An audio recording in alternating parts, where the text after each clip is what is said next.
রোডের অবস্থা তো বর্ষাকালে খুবই খারাপ বলতে চাইলে হাঁটুর উপর পানি হয়, যেমন আমি এটা হাঁটুর উপর পানি দিয়ে আমি যাওয়া আসা করছি। আজকে অনেক দিন এই রোড ঠিক হয় না।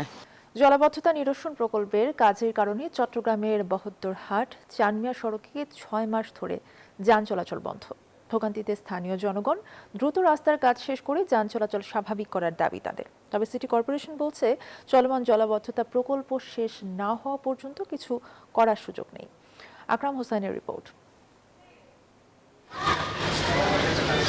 চট্টগ্রাম নগরীর ব্যস্ততম এলাকা বহদ্দারহাট থেকে হাজী চানমিয়া সড়ক। গুরুত্বপূর্ণ সড়কটি এখন যেন জনভোগান্তির আরেক নাম। সামান্য বৃষ্টিতেই সড়ক জুড়ে জমে থাকে হাঁটু সমান কাদা পানি। জলাবদ্ধতায় ভোগান্তিতে স্থানীয়রা। গেল প্রায় 6 মাস ধরে জলাবদ্ধতা নিরসন প্রকল্পের কাজ চলমান থাকায় সড়কে যান চলাচল বন্ধ। এতে সব শ্রেণী পেশার মানুষকে পোহাতে হচ্ছে বাড়তি ভোগান্তি। স্থানীয়দের অভিযোগ, কাজের ধীরগতির কারণেই দীর্ঘ হচ্ছে দুর্ভোগ।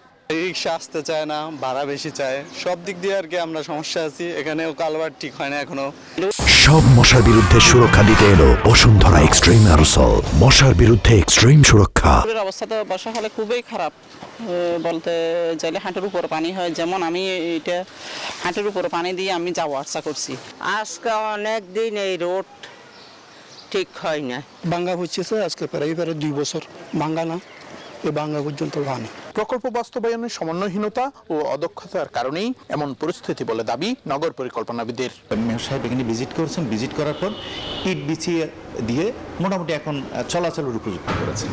এবং এটা দীর্ঘদিন ধরে একটা কাজ, এতদিন ধরে একটা রোডের কাজ বন্ধ হয়ে যাওয়া বা আন্ডার কনস্ট্রাকশন থাকা, এটা খুবই দুর্ভাগ্যজনক। এটা একটা অপরিকল্পিত কনস্ট্রাকশন, অর্থাৎ যারা বাস্তবায়নকারী সংস্থা তাদের অদূরদর্শিতা, তাদের অনুভবজ্ঞতা এবং তাদের প্রযুক্তিগত যে দুর্বলতা সেটা প্রকাশ পায়।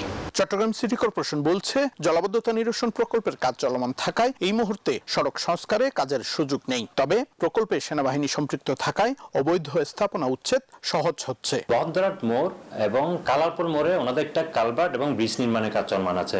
তাহলে যেহেতু ব্রিজ নির্মাণের জন্য ওনারা এখনো অ্যাপ্রোচের কাজ শেষ হয়নি, আর বহদ্দরহাট মোড়ে ব্রিজের কাজ এখনো মনে হয় শুরু করবে সামনেই। কালারপুরের অ্যাপ্রোচ এবং ব্রিজের অ্যাপ্রোচের কারণে মেনলি হচ্ছে রাস্তার কাজ বন্ধ রয়েছে। জনভোগান্তি নিরসনে এই প্রকল্পটি কবে নাগাদ শেষ হবে তার কোনো সদুত্তর মেলেনি সংশ্লিষ্টদের কাছে। তবে দ্রুত সমাধান চান স্থানীয়রা। আকরাম হোসাইন, নিউজ 24, চট্টগ্রাম।